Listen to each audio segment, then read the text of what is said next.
The Fantastic Four number 587 witnessed an interesting event that I would like to review.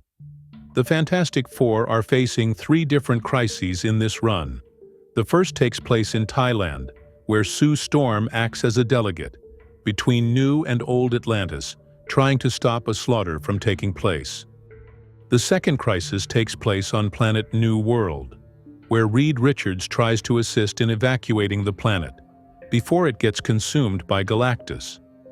The third crisis, however, takes place on Earth at the Baxter Building, where the Human Torch, Ben Grimm, and the Children of the Future Foundation are trying to stop an annihilation wave from the negative zone, crossing over to Earth through the portal in Reed's lab.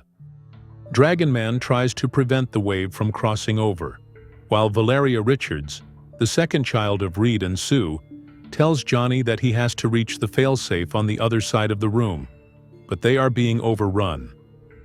Realizing that they need extra firepower to keep the insects at bay, Valeria knocks out Leech, whose powers disable Franklin's powers. With his powers reactivated, Franklin destroys all the insects, while a force field is erected around the portal. With a momentary reprieve, Ben manages to call the Avengers for help. Valeria, however, says that the force field isn't built to prevent an invading force, and the only way to prevent the insects from crossing over is to close the portal doors from the other side. The second annihilation wave is waiting to invade Earth, and the heroes are all that stand in its way. Ben, Johnny, and Franklin decide to go through the portal to the negative zone, leaving Dragon Man in charge. The three blast their way into the zone and clear the invading army from the portal. With a new army advancing, Valeria gets to work on the control panel on this side of the portal, so that once it's closed, it stays closed on that side. However, no matter what she tries, there is no way for them to activate it, without leaving someone behind in the negative zone. Ben decides to stay behind, while Johnny takes the kids back.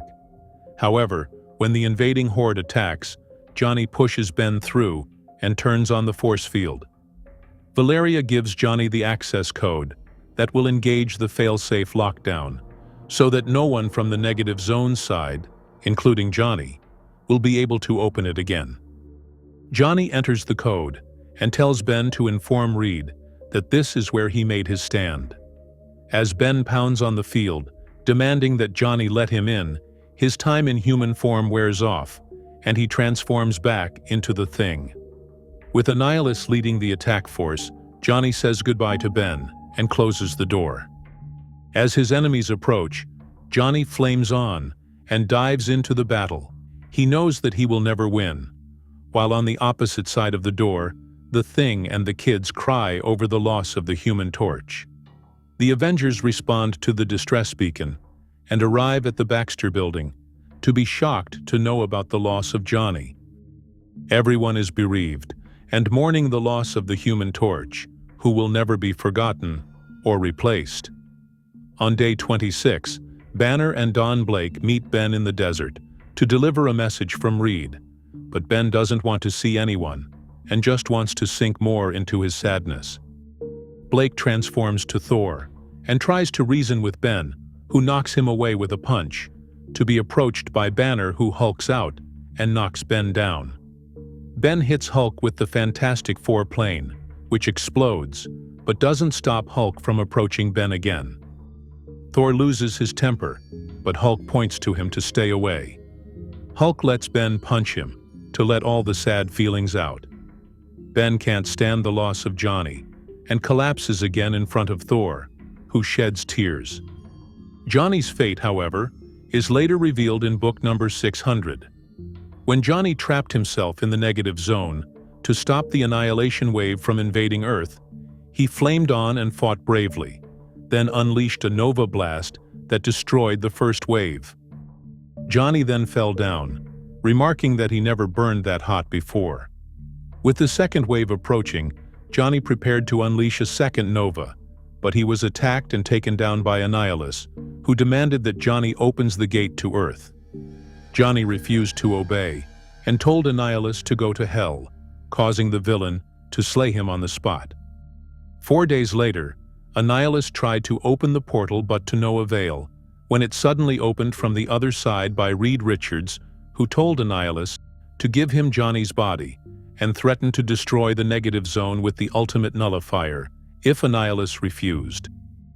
Annihilus welcomed death and told Reed that Johnny is the lucky one because he's dead, and that they should join him.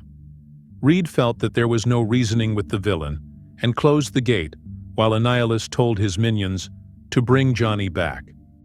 Later on, Johnny was successfully resurrected by worm healers and was told that with every attempt of resurrection, he used to burn the worms before they had enough time to heal his body, causing him to die over and over again.